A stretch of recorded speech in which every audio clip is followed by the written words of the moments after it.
Hi friends, welcome to ITI gold technical channel में आपका स्वागत है। Daily current affairs, vacancies information, ITI से रिलेटेड वीडियो पाने के लिए हमारे चैनल को सब्सक्राइब कीजिए। सब्सक्राइब करने के बाद बेल आइकन को ऑन कीजिए ताकि मैं जो भी नया वीडियो बनाऊं सबसे पहले आपके पास पहुंचे, आप उसे देखिए। यदि आपको सेशन अच्छा लगता है, सेशन को जानकारी मिलती है तो इसे लाइक कीजिए और दोस्तों में शेयर कीजिए। शेयर जरूर कीजिएगा क्योंकि कॉम्पिटिशन की तैयारी करने वाले बच्चों के लिए बहुत ही इंपॉर्टेंट सेशन है। चलिए सेशन की ओर चलते हैं। यदि आप अपना चैनल ITI गोल्ड टेक्निकल पर पहली बार आए हो तो इसे सब्सक्राइब कीजिए और अपने दोस्तों से भी जरूर करवाइएगा।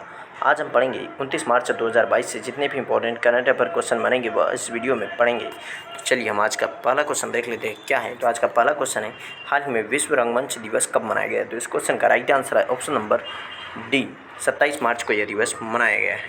विश्व रंगमंच दिवस प्रत्येक वर्ष 27 मार्च को मनाया जाता है और इस अंतर्राष्ट्रीय रंगमंच संस्थान इंटरनेशनल थिएटर इंस्टीट्यूट ITI अपने केंद्रों के माध्यम से प्रचारित व प्रसारित करता है। यह दुनिया भर में रंगमंच थिएटर समुदायों द्वारा समर्थित है और इस वर्ष विश्व रंगमंच दिवस समारोह युवा आने वाली पीढ़ी और उभरते कलाकारों पर केंद्रित था। और दरअसल यह विषय हाल के दिनों में ITI का एक मुख्य केंद्र बिंदु रहा है और ITI अपने इस 60 वर्षीय ITI फ्लैगशिप कार्यक्रम के माध्यम से आने वाली पीढ़ी के कलाकारों और कला पेशेवरों को विचारों का आदान प्रदान करने और खुद को दुनिया के सामने पेश करने के लिए एक मंच प्रदान करना चाहता है।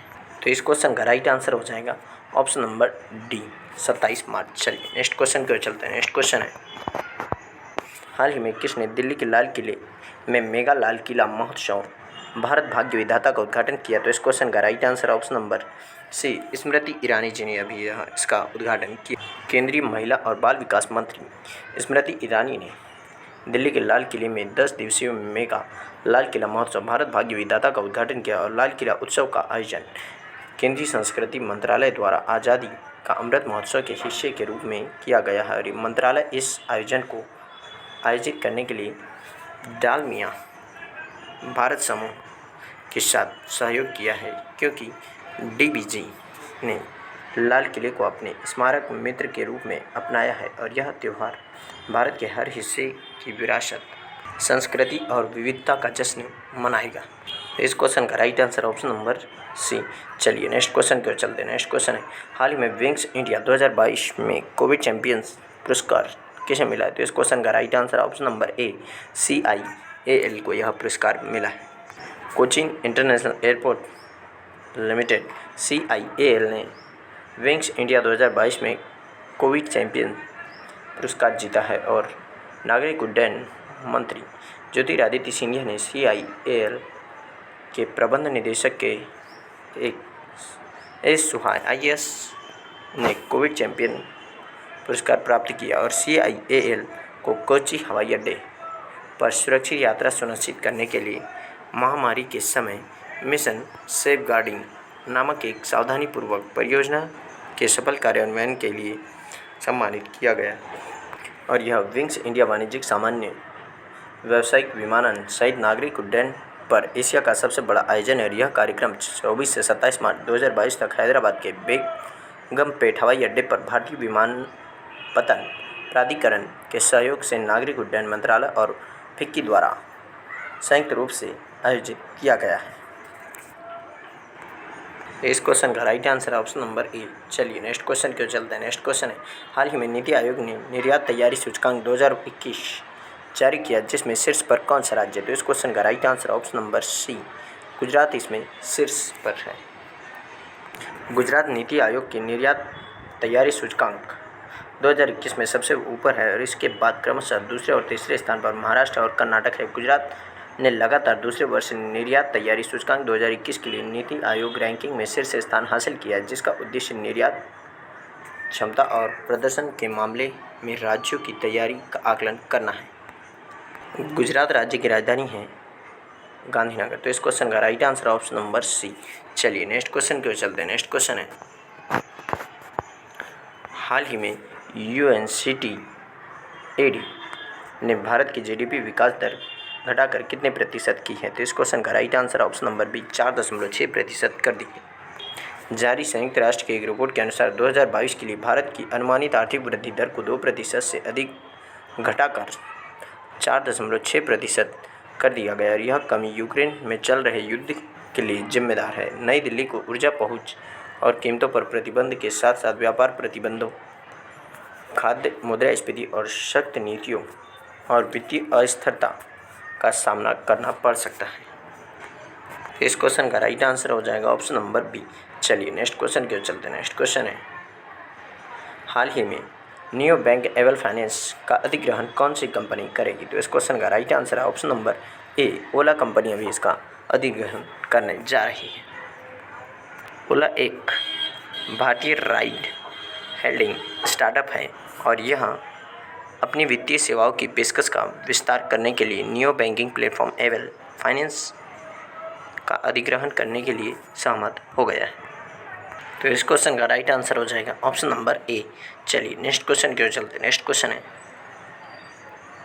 हाल ही में किसको रॉयल सोसाइटी ऑफ एडिनबर्ग के फेलो के लिए नामित किया गया है? तो इस क्वेश्चन का राइट आंसर है ऑप्शन नंबर ए। इसका राइट आंसर है किरण मजुमदार शॉ को नामित किया है। चलिए नेक्स्ट क्वेश्चन की ओर चलते हैं। नेक्स्ट क्वेश्चन है, हाल ही में नेटो ने जेंस स्टोल्टेनबर्ग का कार्यकाल कितने वर्ष के लिए बढ़ाया है? तो इस क्वेश्चन का right answer option number B, 1 वर्ष के लिए इनका कार्यकाल बढ़ा दिया गया। नाटो के एक बयान के अनुसार उत्तरी अटलांटिक संधि संगठन, नॉर्थ अटलांटिक ट्रीटी ऑर्गेनाइजेशन जिसे इंग्लिश में कहते हैं, इन्होंने महासचिव जेंस स्टोल्टेनबर्ग के कार्यकाल को 30 सितंबर 2023 तक 1 साल के लिए बढ़ा दिया गया।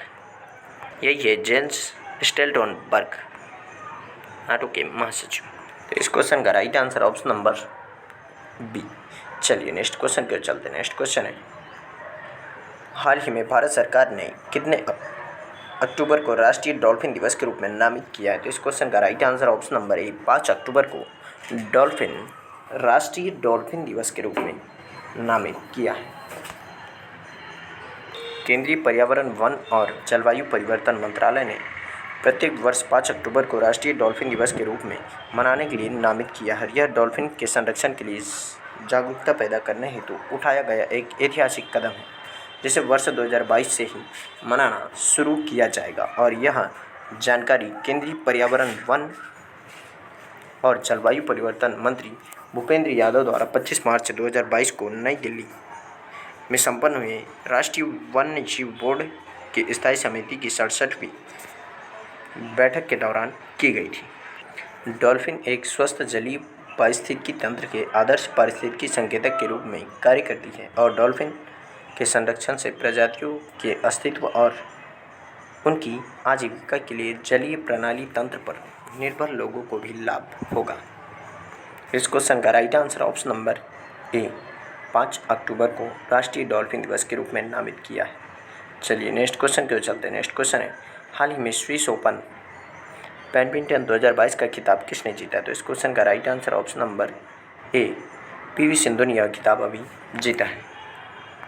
स्विस ओपन 300 बैडमिंटन टूर्नामेंट में भारत की पीवी सिंधु ने थाईलैंड की बुसानन ओंगबा मरुगफान को हराकर महिला एकल खिताब ओपन अपने नाम कर लिया है और टूर्नामेंट में अपना लगातार दूसरा फाइनल खेलते हुए डबल ओलंपिक पदक विजेता सिंधु ने सेंट जैकबसाले मैदान में चौथी वरीयता प्राप्त बुसानन को 21-16, 21-8 से बढ़त बनाने में 49 मिनट का समय लिया था और इसमें पुरुष एकल खिताब में भारतीय बैडमिंटन खिलाड़ी एच.एस. प्रणय इंडोनेशिया के जोनाथन क्रिस्टी से हार गए। हालांकि प्रणय को एशियाई खेलों में स्वर्ण पदक विजेता और इंडोनेशिया के चौथी वरीयता प्राप्त जोनाथन क्रिस्टी के खिलाफ 48 मिनट के कड़े संघर्ष में उपविजेता रहने के लिए 12-21, 18-21 से हार का सामना करना पड़ा।